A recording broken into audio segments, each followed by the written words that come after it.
সারি সারি সবুজ গাছ, মাথায় শোভা পাচ্ছে সূর্যের পানে চেয়ে থাকা হলুদ ফুল। দেখলেই মনে হয় কোমল রোদের আলোতে যেন হাসছে তারা।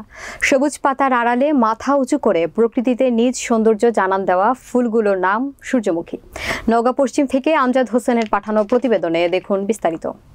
নওগাঁর মান্দায় ৫ নং গণেশপুর ইউপির সাবেক ইউপি সদস্য মাজেদের সূর্যমুখী চাষে আগের বছর সফলতা পেয়ে এই বছর আবার তার প্রায় ১৫ কাঠা জমিতে আবারও সূর্যমুখী চাষ করেছে।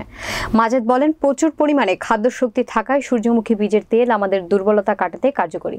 আমাদের দেহের কার্যক্ষমতা বাড়াতে এবং দীর্ঘদিন কর্মক্ষম রাখতেও সূর্যমুখী তেলের ভূমিকা অনন্য। সূর্যমুখী বীজ আমাদের দেহের হাড় সুস্থ রাখে ও মজবুত করে।